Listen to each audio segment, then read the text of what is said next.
evening. Can you see my screen? Yes, yes, we can see it.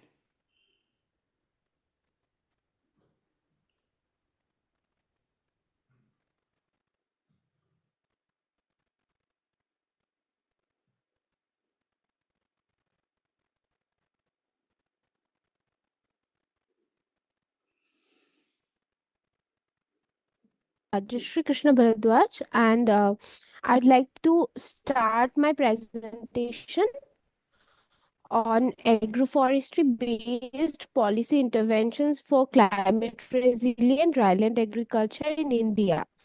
Rajshri, can you make this So, full screen? this is the topic, Can you make it full screen? Go on to slideshow and save. Yeah, and it is my objective. yeah. Uh, yes, Go ahead, go ahead. yes, ma'am.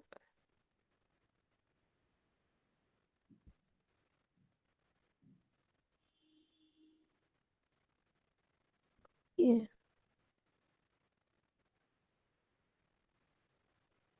Yes, ma'am. So there are objectives and methodology. My objectives are to identify policy gaps in agroforestry and predict the importance of policy interventions related to agroforestry in drylands. And my methodology include my MSc research data, which is the primary data I collected during my 2 years of MSc study in Banaras Hindu University, and I am also relying on secondary data from published government policies.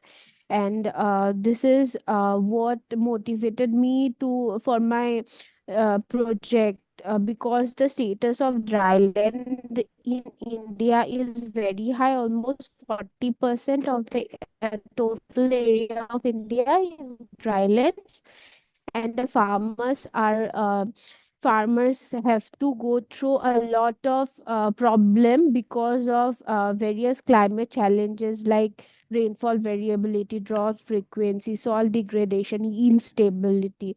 And so it is very important to concentrate on the dry lands for climate resilient agriculture. And this is a concept how agroforestry can bridge this. This is the concept of agroforestry. Agroforestry, according to PK Nair, is the deliberate integration of trees, crops, and wild and animals in a way that is scientifically feasible, economically feasible, and scientifically sound, and environmentally also stable. And these are some of my pictures from my MSc, where you can see this is the dryland condition in Barkacha, Uttar Pradesh, and it is the extreme condition of dryland. And the carbons, I have tested the soil carbon, it was really very low, and potassium and phosphorus was very low. This is me, I'm collecting some data of biometrical, and Can the you crops are check growing the quite properly Rajeshri? under custard apple based agroforestry. And this is a Rajeshri, just a team second. of Your slide has experts not from moved. ECRIB, the All India Coordinated Research.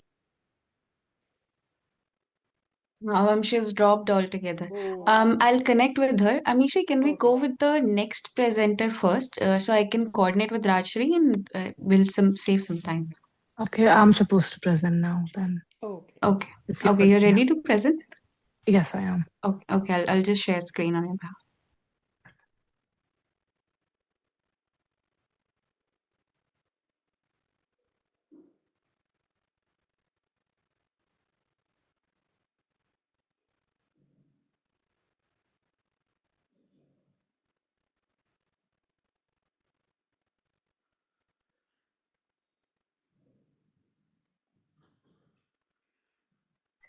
I'm currently still working on this. This is closely related to one of the internships I worked upon, which I was working on how carbon marketing was beneficial to monetize the income generation for the farmers, and which was not regarded as much. But within learning about it, I realized that there were deeper roots embedded onto it.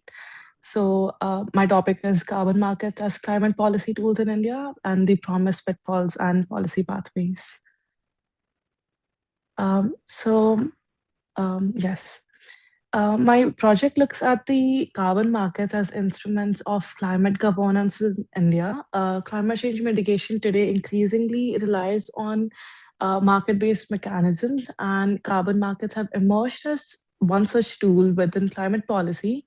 And India is also in the process of developing formal carbon trading and credit frameworks.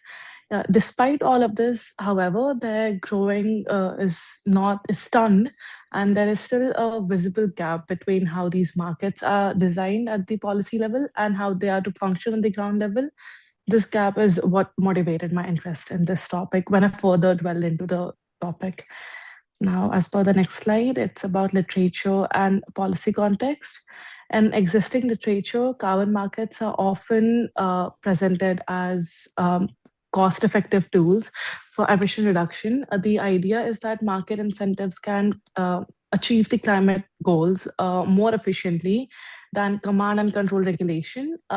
Even despite of all this, the global experiences show mixed evidences, especially regarding environmental integrity. And scholars and policy analysts have raised their concern regarding to this measurement verification and overall market design.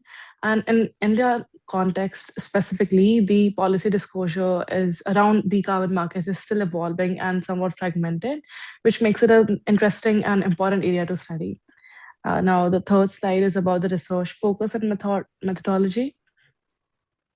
So based on this background, my research focuses on two core questions. First being on how the carbon markets function as policy instruments in Indian context, and second being the implementation challenges affect their effectiveness and credibility.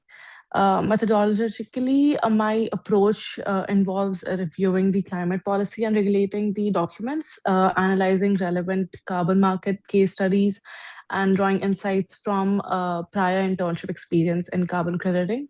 At present, data collection and analysis are still going on, so this is very much a work in progress. For the fourth slide of emerging observations, from my initial engagement with the literature and policy documents, a few early patterns are beginning to emerge. The carbon markets do show potential in mobilizing private finance for climate mitigation. However, the effectiveness depends heavily on robust measurement and verification systems, issues of market transparency, and regulatory clarity appear to be recurring challenges. And there also seems to be a very uneven distribution of benefits across the different stakeholders. And I want to emphasize that these are just early observations and not my final conclusions or anything. Now, the next slide is policy relevance and way forward. From a policy perspective, carbon markets are becoming increasingly central to India's climate policy architecture. This research aims to contribute to evaluating the governance effectiveness rather than simply the economic efficiency. The findings from this work may help inform us better regulatory design, stronger accountability mechanisms, and more equitable policy outcomes. Going forward, the focus will be on strengthening the empirical and policy analysis as more material is incorporated. Now, lastly, at this stage, my work is primarily focused on policy mapping and conceptual analysis of carbon markets in India. And I'm currently reviewing regulatory frameworks, institutional roles, and governance structures in detail. The next step will involve analysis and analyzing the case-based evidence to a better understanding of how these mechanisms operate in practice and where the implementation gap rises. Ultimately, the final essay is intended to critically assess the carbon markets as policy instruments rather than just viewing them purely as economic or financial tools. That's all. Thank you so much. Thank you. Are you planning to visit any field sites, Amishi? I did so I was under this mentor and I haven't, if you've talked with him, he asked me to visit some agricultural base. I have also worked in NCDEX, which was closely working with farmers per se on how they can be helped better. It was nowhere, none of this is near monetizing, even though I'm majoring on that. I've not discussed yet on who to be guided under, but I shall seek my assistance on that. And the kind of work that you're monitoring, is it planting trees or biochar or how I'm what? still deciding on how this all works. My work was purely on how to increase the modernizing because government of India had planned that by 2018 or 19, I guess, the farmers' income will double up, but that was not clearly the case. It's 2026. We're still Mm-hmm. lagging behind.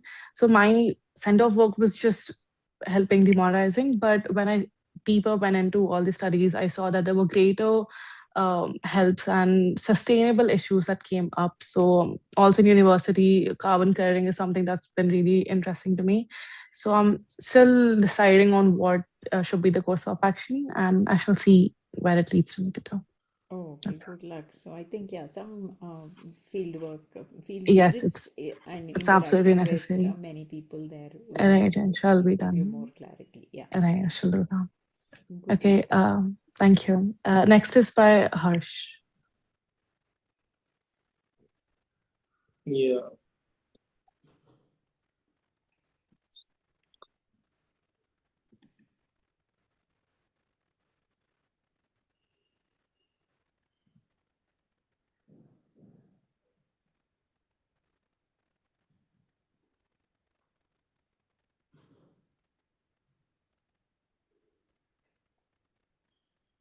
Is my screen visible? Yeah. Yeah.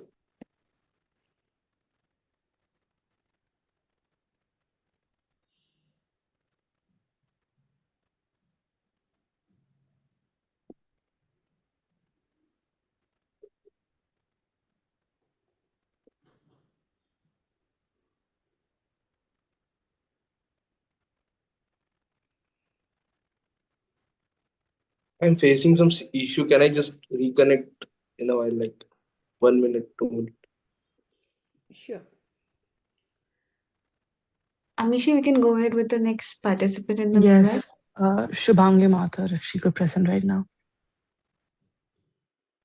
Hello everyone. Priyanka ma'am, can you please Yes, yes, I'm present. show the PPT?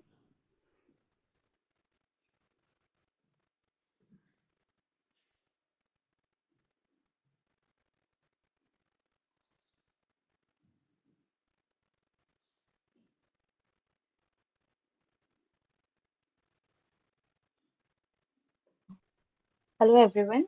Hello ma'am. So I'm a master's graduate and also climate researcher.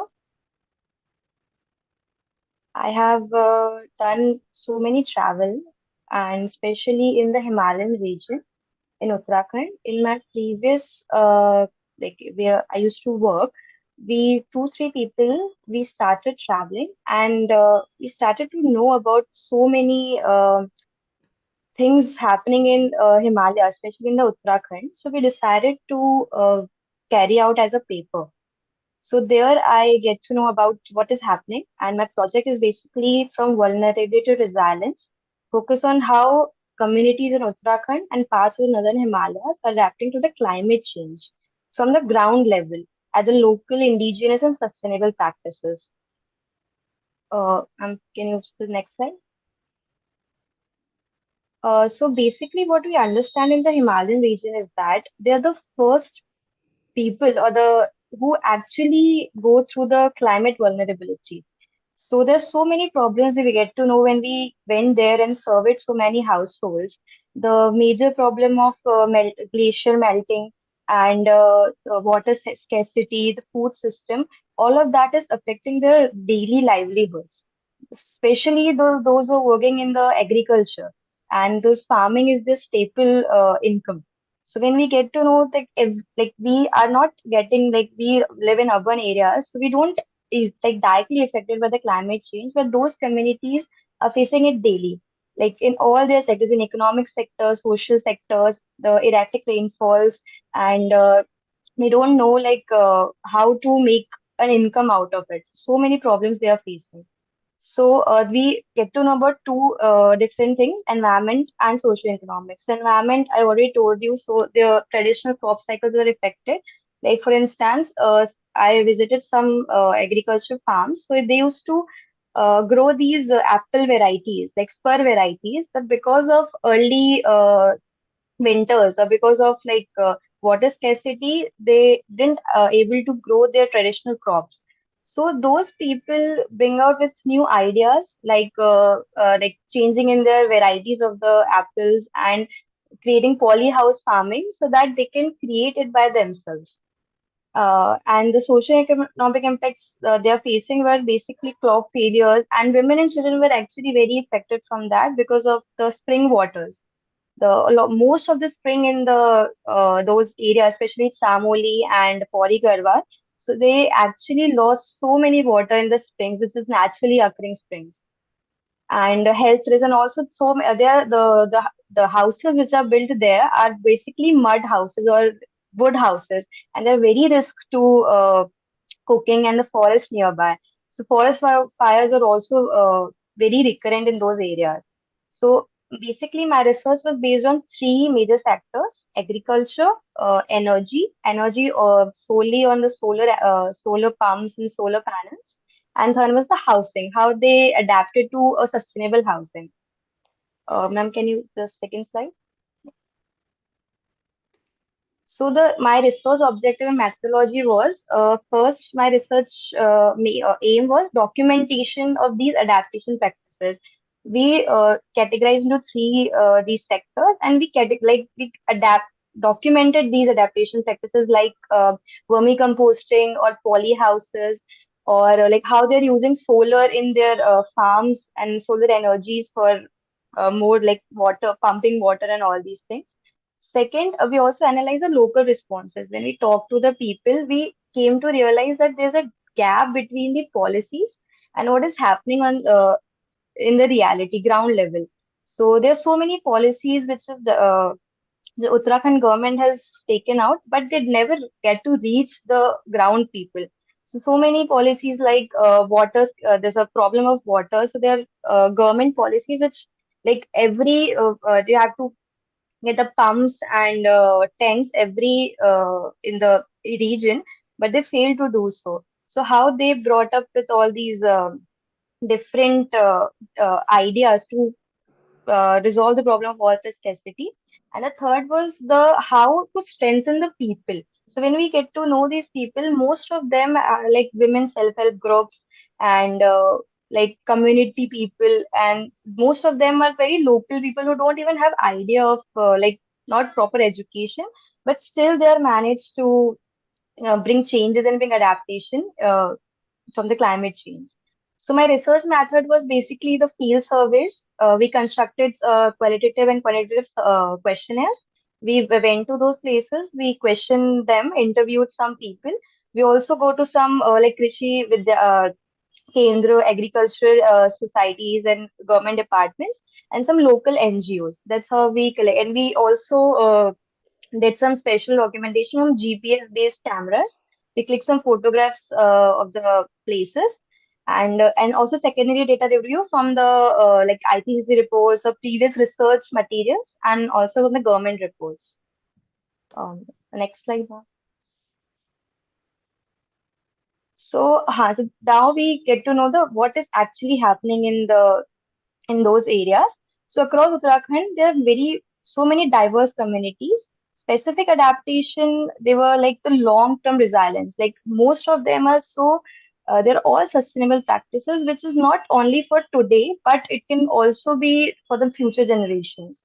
So first was the agriculture, sustainable agriculture. There we get to know about how people in the low income, like without any resources, are creating very sustainable solutions like vermicomposting, polyhouse cultivation, water resistant crops. So there's many crops which doesn't require a lot of water, so they started adapting those crops. Then aromatic and organic food processing, because to generate more income, and which also reduces, like, because everything is sustainable, they grow it in their farms, then they make like jams or juices out of it, and they sell it into the market. So everything from the ground level to economic level, everything is sustainable.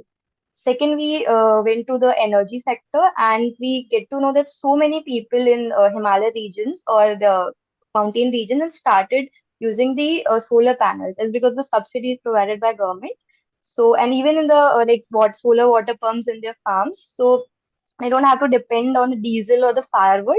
And even the electricity is a major problem. Previously, in so many in the mountain regions, there was not, because of global warming, they never even had ACs or even fans in their home. But because of the increasing temperatures, they have to use this firewood for, or like electricity. So now they've switched it to solar panels to reduce their dependence on the fossil fuels, uh, and it also improved the air quality and health income because of it's all solar powered. Uh, and then we went to the housing sector. Housing ka we only get to know two, three houses because it's a big industry. So, but we get to know two, three people who have converted their houses into homestays, which is climate resilient housing. We went to this one place called Chowki. It's in the Chamoli district. So what they did is, it's like the owner of that house is an architect, and he converted the whole homestay into a ecological community development. They bring students from all over Uttarakhand, and like they stay there and they teach them ecological practices like farming and different kind of and also they teach the architecture of the old architecture, how this is resilient prone and earthquake prone. And the for the water conservation, where was the basically I told you about the spring water conservation. So actually, spring conservation was not primarily done by the local people, but some NGOs who are working in that area. So they tried to bring the spring waters back to the life, which and also like solar panels were installed, so it also ensures the rainwater harvesting and collective water management. And yeah, so after that, I don't have much data, quantitative data in this sector, which is mostly qualitative, but we get to know like the productivity increased. So we collected some data on the like after they installed the poly houses, they started doing vermicompost and organic farming. So they yielded increased before the traditional like using the fertilizers and pesticides. After they switched to the totally organic farming, their yield actually increased. So I only have this data. Like before, it was the crop diversification, organic farming. This is the data from before they were using, and after they started using at, this vermicomposting and all sustainable practices, their yield also increased. Uh, third slide, second slide, ma'am. So basically, these are some impacts which after we did the research. So we get to know this from their perspective only, the people. So first thing, environmental gains. So the waste was reduced, spring was revived, and because of the renewable energy use, they'll have less dependent on those traditional diesels and fossil fuels. Economic stability was there as so many people because of the crop failures and all, so they have a good source of income now. And because so many communities bring together this thing, so and especially the women and like women were very empowered from this because they have a very good knowledge of local practices. So they were the pioneers in this. When we surveyed, they were the main people as a climate emerged as the climate leaders. And health also increases because of the solar panels and organic and not using the insecticides in the field and pesticides. It also overall increased the health of the people. The major policy gap, the major my topic was that we sought of took the policy gap was there. Like what is actually happening is far from the what government is trying to say. So that was the my major thing, that we get to know that on in reality nothing is happening. All they are doing by themselves. So that was the research, and I get to know that people are like even after, so like we think that we cannot do anything, but I have seen the examples on the ground level. They're actually try to like the local practices, and continuously they are trying to like adapt adapting to the climate without any help from the government. So thank you. This is my whole study. I still have to do some quantitative research. So thank you, ma'am. This is my major focus. Mm, uh, Thank you.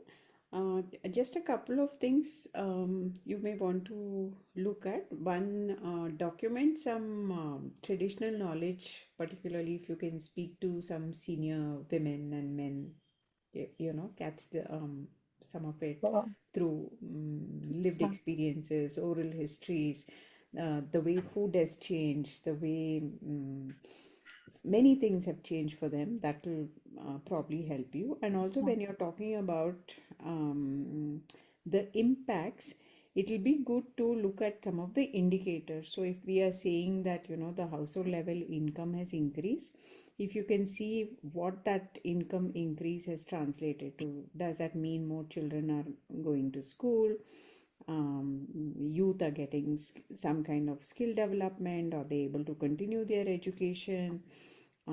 Also look at health, and if there is any health related debt in the family. And it will Yes, also be good to look at migration. So if yes, ma'am. So there's one. Sorry to interrupt you, ma'am. yeah, yeah. So there was this one in the Chamoli region. So when I talk about this Chowki village, that was in Chamoli. So this happened. Previously, that whole area was like people started to migrate from that area to Dehradun or Haridwar to the urban centers because there was no like land to cultivate. But after this homestay, and after Mm-hmm. they started practicing organic farming, many people came because homestay generates a lot of opportunities Mm-hmm. like the homestays, like they give you hospitality. So many people migrated back in search of the economic opportunities. So this was a very good example of how I'll incorporate it in the future, my abstract, Mm-hmm. this Yeah, that village. will be good. So those they were some of the things that I wanted to highlight for you, and also all indicators that will show some kind of improvement in women's lives. So, and, do they have more money to spend, and what are they spending it on? Do they have more leisure? How are they spending leisure time? And so these will be some good indicators to show that things are working well. Yeah, so if you can capture that, Okay, that ma'am. would be good. Okay, Yeah, thank you. okay, ma'am. Sure. Thank you, Now, ma'am. if we could proceed with Harsh.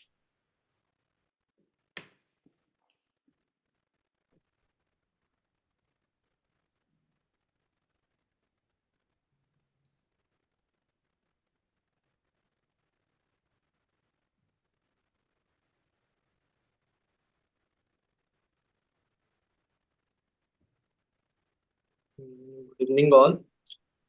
So my topic was the paradox of climate justice, and I am still at the literary review part of my research or thesis. So I took the region Bastar for. Am I audible? Yes, yes, you Yes. are. So I started with the Bastar. I'm from Odisha, and where I reside now is the western region of the Odisha, which is very much tribal region, Mm-hmm. and Bastar is very close to it. And I have chosen the topic because since my childhood, I've heard about a lot about this place because of the Maoist influence and whatever the government does in that places. And Mm-hmm. even my parent, like both my parents, like father and my uncle, both are engineers and they have been employed there. So I have heard a lot about them, like what is the state doing there and how are the people being affected and how are they are involved into this. So I've put a small a poem of a Dalit writer of how they understand nature and how they are connected to it. Even though in this, I won't read it, but it's visible. You guys can read, and it Mm-hmm. says that even though the place, like even though they are not allowed to harvest the fruits of the planted trees, they are still connected to the land. And there is a mention of a caste called Pulayan, which is a Dalit caste in Kerala. And this shows how, like, even though she is the one, the woman who is carrying who is carrying a child, three children, and even a toady on her head, still she is the one who has to suffer. And though they have the same blood, and she's asking why caste superiority and untouchability is there. Then I will start with what Bastar actually was like.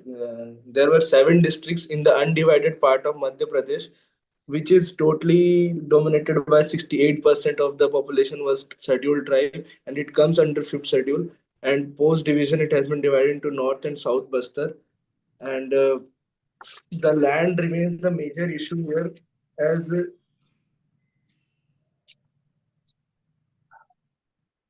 land is the most contested resource in Bastar.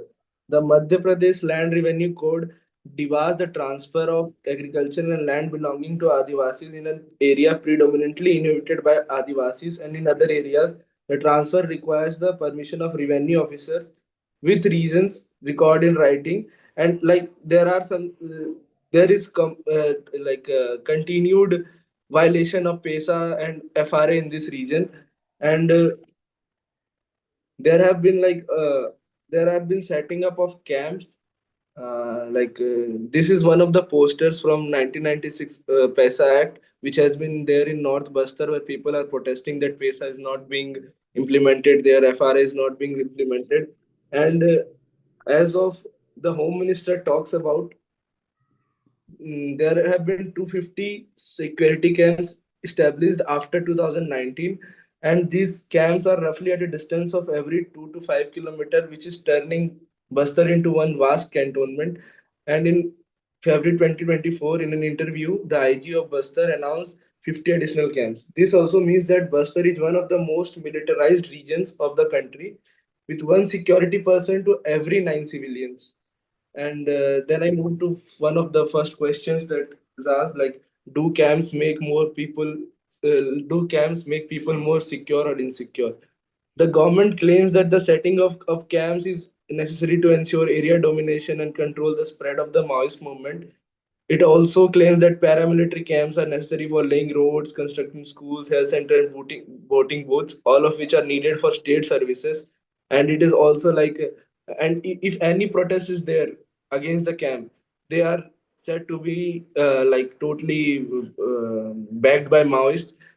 However, the villagers say that the camps make them feel more insecure and take away their livelihood. They believe, based on the layout, that the camps are meant for safety of mining companies, not for them. Local communities say that camps and mining pose an existential threat to them. And Bastar is rich of iron ore and other mineral deposits, and Dantewada alone, which is within this Bastar region, contributes to 50% of the state's mineral resource revenue. Then we move to how the violation of PESA and FRA is there. If we if you look from the data, it says that what FRA says that there should be right to free and free prior and informed consent before anything that is to be done on the tribal land. Like the forest land is sole right to the tribals, and they have been enabled by the government itself to cultivate on that land.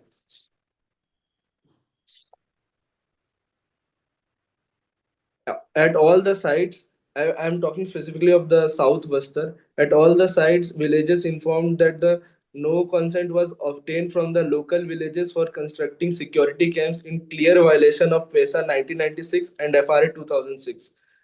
The IG in an interview also justified this by saying there would be security issues if the camps were announced beforehand. In some cases, people had started protesting in anticipation of a camp or a bridge or road being built, but rather than hold a dialogue with them, the administration bulldozed the protest site using police and paramilitary personnel to guide the construction sites and threatening anyone opposing them. And to mention of specific villages within this place are the Silgar of Sukma district and Nambi of Bijapur district. And then there was like they have been pushing for building like roads for public, but the road construction activity is visible across the road construction activity is visible across the region as a matter of priority, even though there is almost no vehicular movement.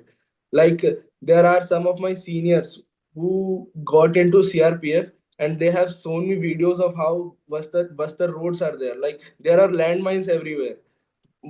Both, it's a fight between CRPF and the Maoist camp.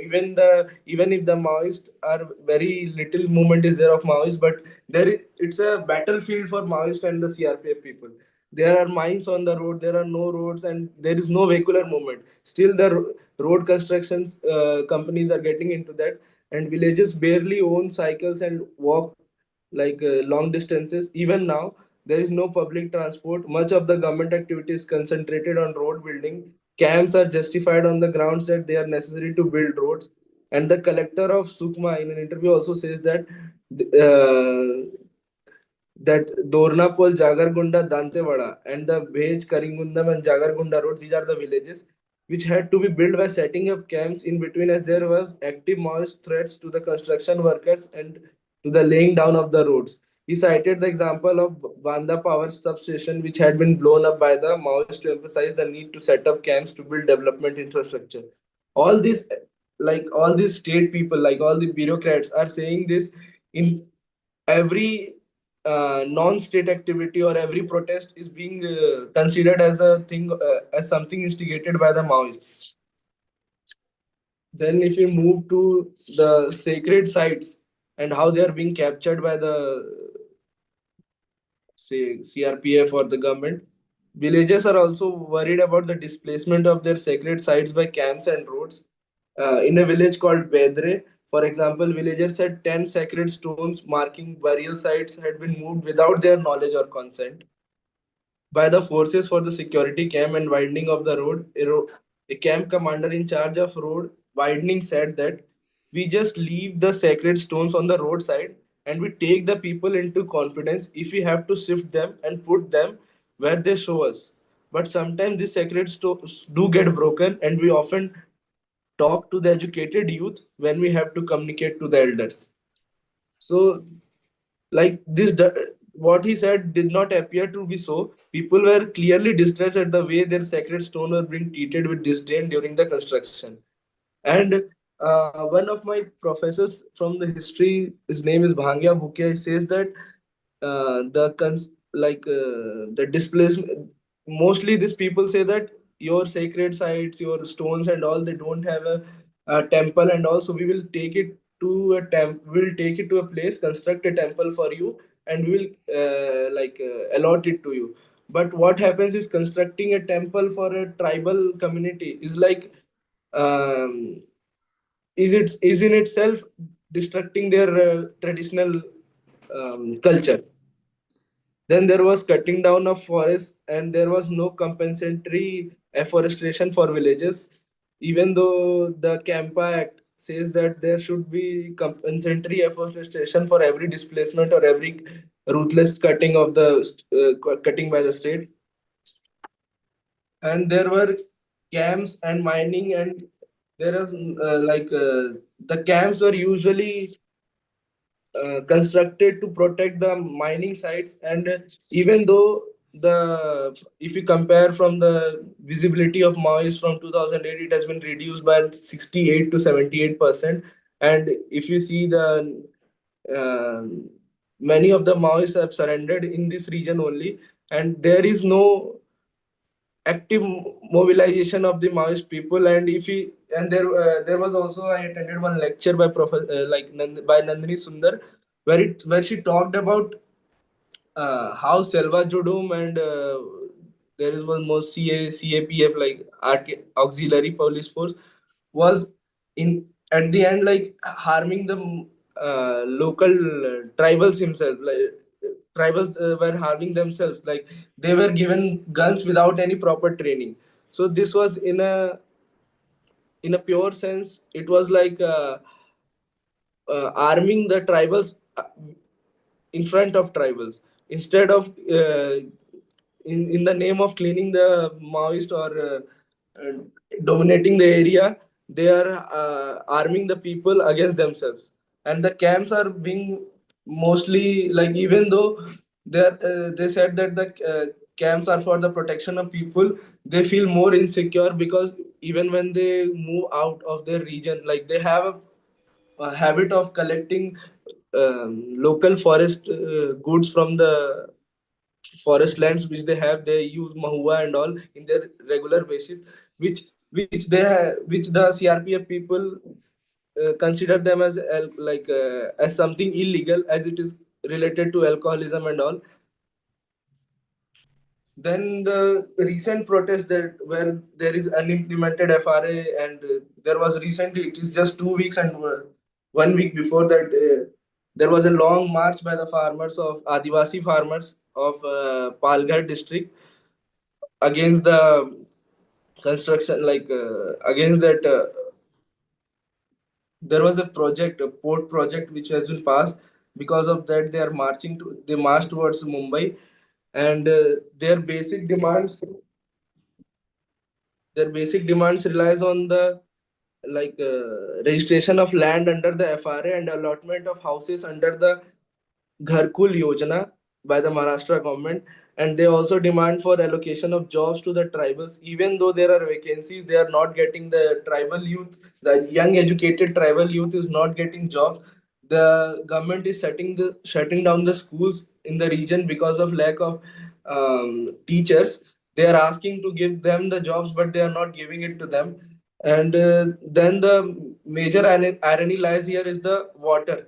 They are asking for water, and Palghar is one of the regions of Maharashtra where water is very much abundant, and there are dams there, and they transfer that, and through the dams the water goes to Mumbai and other major cities of Maharashtra. But the people that are adjacent to this dam are not receiving it, and they have no access to this water.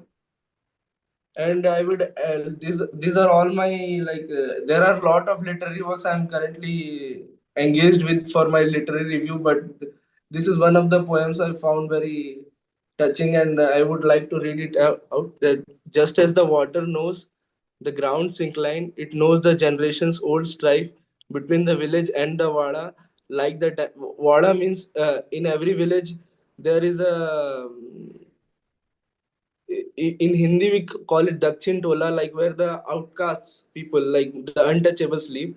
Like the dampness on the well's edge that never dries, it knows that untouchability never disappears. The water knows everything. It knows the difference of race between the Samaria woman and Jesus the Jew. Samaria is a Dalit caste in Telangana. It knows. It also knows the subcaste difference between leather and spool. It knows the agony of the Panchama, who, not having the right to draw a pot of water, waits all day near the well with his empty pot until a Shudra arrives. For us, water is not simply H2O. For us, water is a mighty movement. It is the Mahar struggle at the Chadar tank.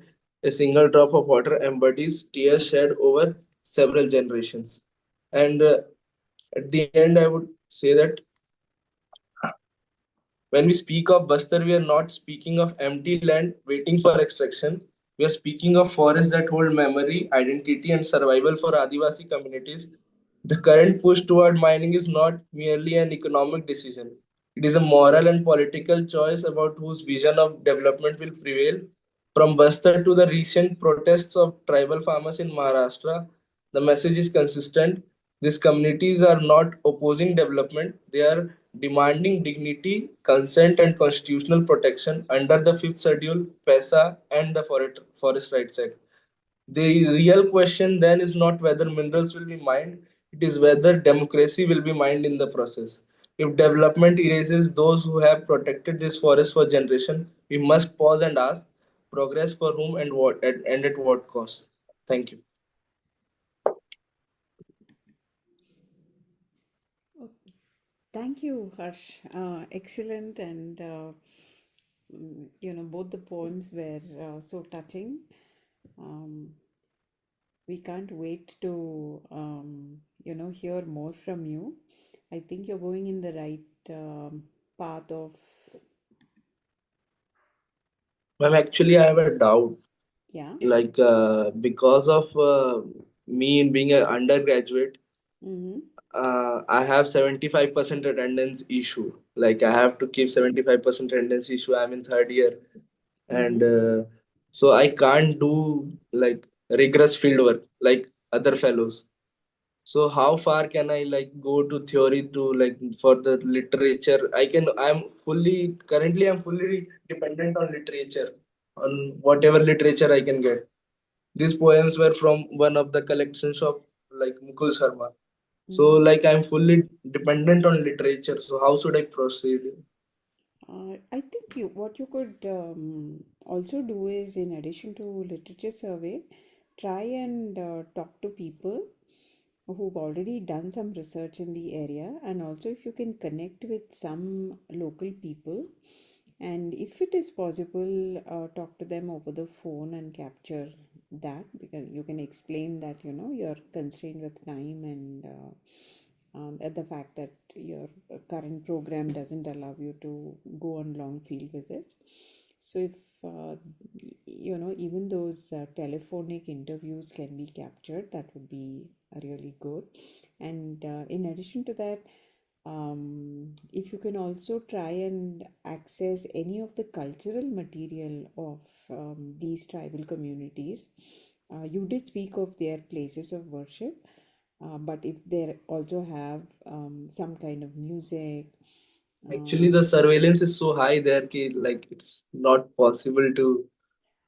I can go to other tribal regions, but the No, no, surveillance no. is What I'm saying is, you don't have to physically go.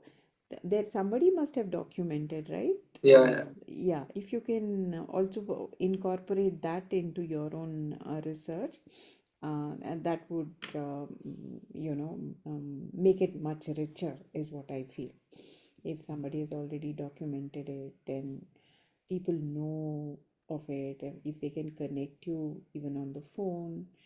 I mean, that's the only best option right now.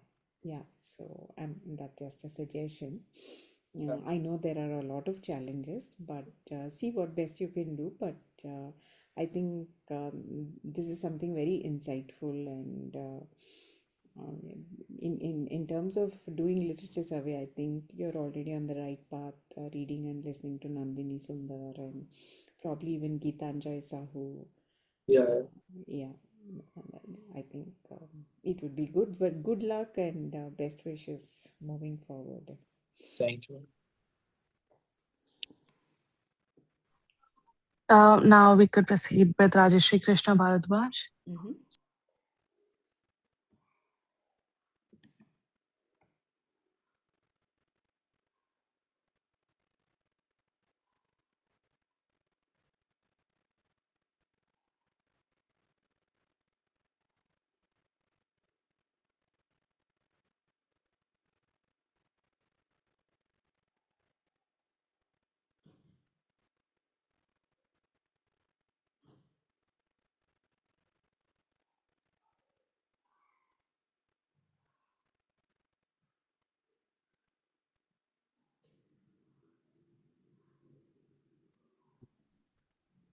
Rajshri, are you there?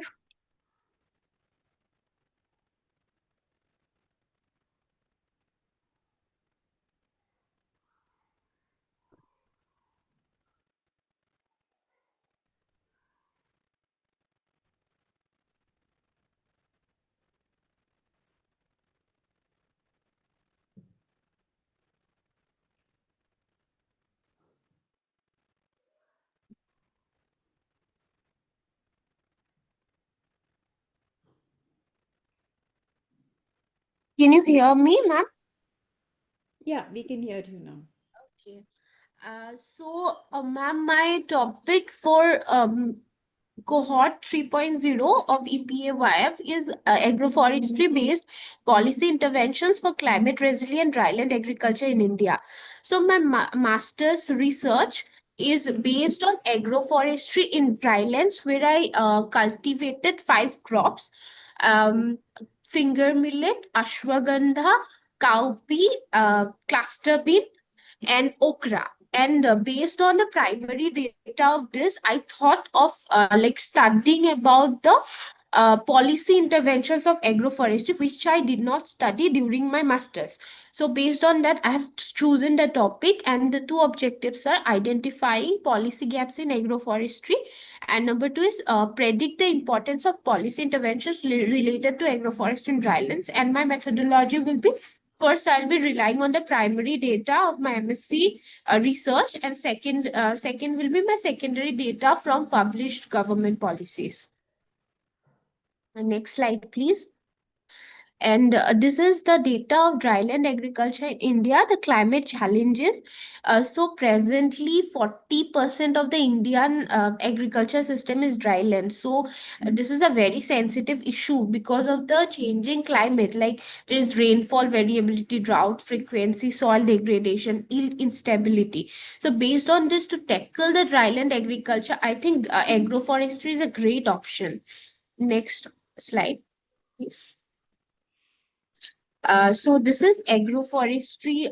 What is agroforestry? So agroforestry is basically the integration of trees, crops, and livestock in a way that is scientifically feasible, economically feasible, and environmentally stable, and also socially acceptable.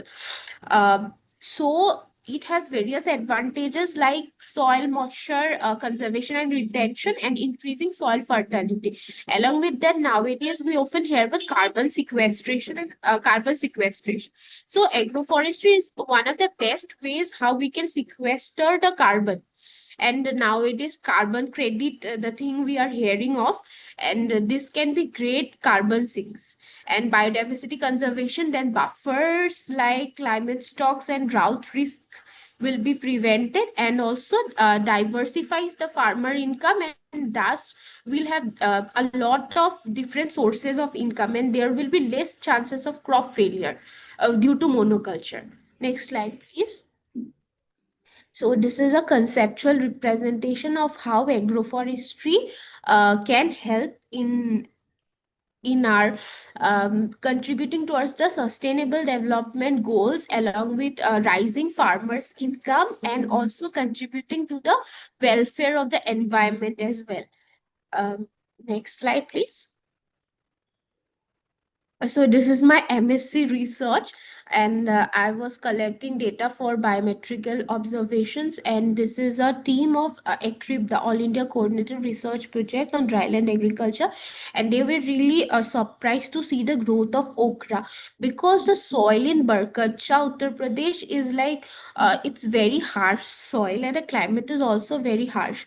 In the photo you can see water logging also, and the soil is such that the carbon content is very low, potassium is medium, phosphorus is also very low. So if this good cultivation can occur in this, I think dryland has great scope in other places as well. Next slide, please. So this is a representation of a primary data of my masters, where I have represented and shown the custard apple mean crop equivalent yield in terms of okra. You can see this diagram where it is like highest production I had of okra, followed by cowpea, then cluster bean, and ashwagandha. Ashwagandha is a sensitive crop, so I did not have that much yield, but the benefit cost ratio was really good. So it can also help in economically benefiting the farmers. So I think recommending this agroforestry model under custard apple to the farmers of Uttar Pradesh will be great. So this can be also used as policy. And next slide, please. So these are the policies I'm trying to study during my research at IMPRI, where National Agroforestry Policy 2014, financial incentives and subsidies, Manrega, PMKSY. I'm trying to figure out what are the drawbacks of this and why. And we were the first country in the world to have a national agroforestry policy in 2014, but it was after in 2015 that it came under RKV, Rashtra Krishi it lost its flagship. So I was trying to figure out like why this happened. And these are some of the things like limited crop focus is there, and unequal MSP, resource overuse, poor infrastructure, all this. Next slide, please. These are some case studies of dryland agriculture, some successful case studies like in Rajasthan, Rosophyst and Kesari are like good trees to be recommended for agroforestry. Then in Telangana, trees-based farming and would enhance. And in Bundelkhand, we have agroforestry. Then there are various evidences for diversification and climate adaptation. And this is a case study. This is a published research in Elsevier about agroforestry. I have quoted the names of the person whose research is this. And this is a PAYF, a pineapple agroforestry system. So we can see that the pineapple growth is too good. And there were a lot of trees like Melia arborea. Then there was Acacia catechu, I think, and more number of trees were there, and this communities were working together for the conservation. So this is a very good example of how communities, traditional indigenous communities, can also contribute towards agroforestry. Next slide, please. So these are explained in a way how what kind of trees were there. There's Pelagium, Polyanthum, Melia arborea, Albizia procera, Albizia procera, Acacia catechu. Now these trees are very valuable. So this can also be economically helpful, and at the same time, in the bar diagram, that is ecosystem carbon storage. So it is an evident fact that how agroforestry can help in the environment also. Next slide, please. So this is another achievement of agroforestry regarding Concon Agreement of Sustainable Development Goals. Next. Yeah, so what is Concon agreement? Like there's financing through the Green Climate Fund, and there is REDD plus, it reduce emission from deforestation and forest degradation. Agroforestry can help in RED plus projects of the United Nations as well. And we are also formalizing the emissions reduction pledges of COP15 in Copenhagen, Denmark. That means this pineapple-based agroforestry can also help in the Concon agreement, pledging the Concon agreement and the RED plus activities. Next slide, please. Yeah, these are the policy recommendations that I am like coming into a decision or a conclusion, like to strengthen state agroforestry missions in dryland regions, incentivize smallholders through credit and market access, and integrate agroforestry into India's climate action and a national action plan for climate change and state action plan for climate change, and invest in data research and evidence-based policy making. Next slide, please. So these are the successes and failures. Like key successes where we are the first nation in the world to have a national agroforestry policy, but we have various major drawbacks like weak implementation at ground level, market and value chain gaps, inadequate focus on dryland specific models, limited access to quality planting material, and low credit and insurance. And to conclude, agroforestry policies in India show strong vision and climate relevance, but weak field execution, market linkages, and dryland specific support limit their full potential. So I think fund and integration among farmers and bodies and government will work in achieving the goals. Next. Yeah, I'm also trying to work on this aspect of policy, that is trilateral cooperation. This is I found this in my research in MSc, a research paper from CSCP, Council of Scientific and Economic Progress, New Delhi, and Trilateral Corporation. I have tried to represent this in a form of slide, like how custodial based agroforestry system can help us in achieve trilateral cooperation. Like there may be an Indian Research Institute and Japanese expert and Australian partners, and partnering them we can achieve all these goals like evaluation of high value crops, climate smart crop trials, soil and water management, cropping and quality assessment, enhance crop production, improve farmer livelihood, climate resilience, and sustainable agriculture finally. And, yeah, thank you. Mm, Thank you, Rajeshri. Your work is very comprehensive, and uh, yeah, I don't have major suggestions, but you could probably, mm, I'm getting the feeling that since you're incorporating so many things, um, your major focus might um, kind of get diluted, and you might spread yourself, your research can get spread too thin. So it will be good to just focus on the field work that you did, and the findings from it, and what exactly you would want to recommend. That's just a suggestion, but yes, you can take a Okay. call on that. Yeah. Ma'am, how do I integrate my primary research with the policies? Should I go through government documents and try to suggest something?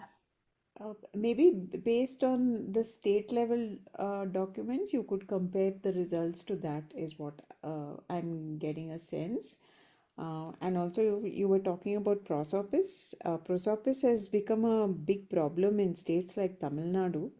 So, locally relevant and locally indigenous species is what we need to focus on when we are talking about agroforestry. It can't be one blind recommendation. So we need to be very conscious when we are suggesting particular species.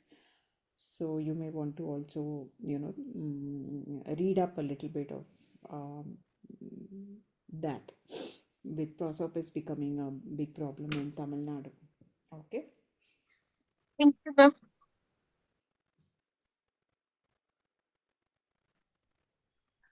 Thank you so much, Mom. With this, I would like to proceed. Thank you, all fellows who presented their work today. We really look forward to seeing your final research essays. A special thanks to Ms. Bhargavi Rao ma'am for sharing her valuable feedback with the fellows. I shall now proceed with a formal vote of thanks as we conclude Amishi the. will take Yeah. will take ma'am's final closing remarks for the fellowship, and then we Okay. can go for a vote of thanks. Ma'am, Okay. please. Okay. Yes. Yeah, I think each research topic is so unique, and each of you are doing some amazing work. Your literature surveys are all quite good, and some of you have finished your field work, some of you are still doing. I know there are time constraints, but see what best you can do with the field work, and how you want to use that data. And yeah, moving forward, it's okay if you will not be able to, like I was just telling Rajeshri, it's okay if you just focus on one or two things, but that part of it I think needs to be, if it'll be great if you can go into the depths of it and cover all aspects of it instead of spreading too thin. So keep that in mind, and I think this paper could broadly focus on just one or two things, but with a lot of rich evidence, which will be very helpful for readers also. And your papers can be used by others as well. Yeah. So thank you so much. Over to Thank you you, so much, Raj. Mom. Yes. As we conclude day 8 of EPAYF, Environment Policy and Action Youth Fellowship, Cohort 3.0, theme People, Power, and the Planet Reimagining Environmental Policy for a Just and Equitable Future. I am Mishra on behalf of IMPRI, Center for Environment, Climate Change, and Sustainable Development, extend my heartfelt gratitude. We sincerely thank our chair and esteemed expert, Ms. Bhargavi Rao ji and Ms. Usha Rajagopalan ji for their invaluable contributions and for engaging us in a powerful discussion. We also extend our sincere thanks to all experts who have shared their invaluable insights and perspectives through this fellowship. We thank all our participants who raised their pertinent questions and actively participated in today's deliberation. Session recordings and resources will be shared via email. A video recording of today's session will be available for reference. We look forward to seeing you all in the next cohort or at the future IMPRI events and deliberations. If you are following our work by watching it on YouTube, listening via podcasts, or reading our publications, we truly appreciate your engagement and support. Once again, thank you all for being a part of this initiative. Wishing you a great evening ahead. Thank you. Thank you. Good night.